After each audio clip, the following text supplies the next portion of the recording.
నేను నా మొట్టమొదటి సినిమా క్షేమంగా వెళ్ళి లాభంగా రండి, దానికి అసిస్టెంట్ రైటర్గా చేస్తున్నాను. సో అది ఫస్ట్ సినిమా నాకు అసిస్టెంట్ రైటర్గా. అప్పుడు ప్రకాష్ రాజ్ గారు ఆ సినిమాలో చేయడం జరిగింది. అలా చేసినప్పుడు ఏంటంటే ఆయనకు ఒక పేజీ డైలాగ్ వచ్చింది, అంటే చదువు గురించి చెప్పడానికి అనమాట. ఆ డైలాగ్ చదువుతూ మధ్యలో ఒక డైలాగ్ ఉంది,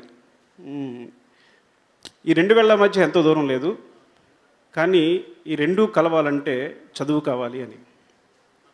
ఈ డైలాగ్ చాలా బాగుంది, ఎవరు రాశారని అడిగారు. నన్ను తీసుకొచ్చి చూపించారు, ఈ కుర్రాడు రాశాడు అండి అని.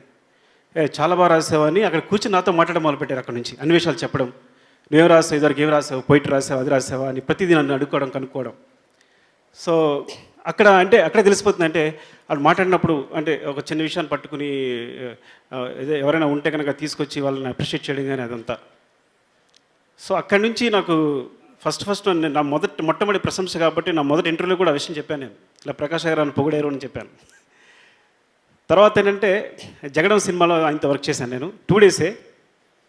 మీరు నంబరు మార్నింగ్ 6:30 వచ్చి ఈవినింగ్ 6కి వెళ్ళిపోయారు. నేను 10 o'clock షాట్ తీశాను కానీ మళ్ళీ 6:30 ఉన్నారు మార్నింగ్. ఆ సీన్ చేసిన సీన్ అడాప్ట్ చేసుకుని, అంటే ఒక డైరెక్టర్కి హెల్ప్ చేయడంలో ఇది ఎందుకు చెప్తానంటే, భాస్కర్ చాలా కాలం తర్వాత ఈ ఫంక్షన్ రావడం వల్ల నాకు తప్పిపోయిన మిత్రుడు దొరికాడు భాస్కరు. అరే చెప్పొచ్చు లేదు కానీ చెప్పేస్తున్నా. క్లైమాక్స్ చాలా బాగుందిరా పరుగు అంటే చెప్పాడు నాకు. అంటే యాక్చువల్గా నేను క్లైమాక్స్ రాశాను, ప్రకాష్ గారు చెప్పాను. చెప్తే అంటే ఏంట్రా ఇది, నువ్వు రాసినట్లేదు, నాకేం అనిపించట్లేదు, నాకు ఇదే నువ్వు రాసేది అని తిట్టే నాకు కోపం వచ్చేసింది.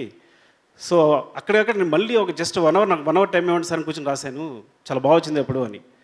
సో ఆ విధంగా డైరెక్టర్స్ ఇన్స్పైర్ చేస్తూ ఇది కాదు ఇది అవును, అంటే ఇదైతే బాగుంటుంది, లేదు వాళ్ళ నుంచి రాబట్టడం కానీ, అంటే మామూలుగా దర్శకులు నటుడి నుంచి రాబట్టడం ఉంటుంది, అది కాకుండా ఒక నటుడు దర్శకుల నుంచి కావాల్సిన రాబట్టుకోవడం కానీ, ఈ విధంగా ఆయన గురించి అందరికీ తెలుసు కానీ ఉన్న ఎక్స్పీరియన్స్లో చెప్తున్నాను.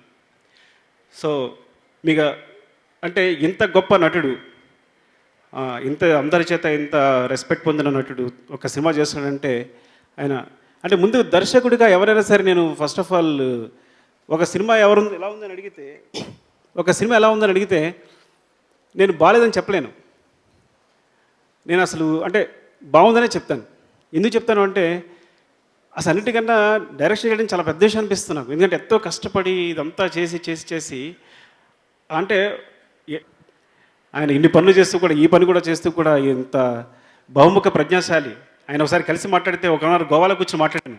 ఆ 2 hours ఆయన కూడా పట్టుకుని తీసుకెళ్ళి నేను కూడానే ఉన్నాను. నేను ఎందుకున్నాను అంటే ఆ చెప్పే విషయాలు కానీ ఫిలాసఫికల్గా కానీ నాలెడ్జ్ కానీ అసలు అద్భుతం అనమాట అంతా. సో అలాంటి వ్యక్తితో ఒక గంట గడిపినా చాలు, ఒక జీవితకాల అనుభవం వస్తుంది అనమాట.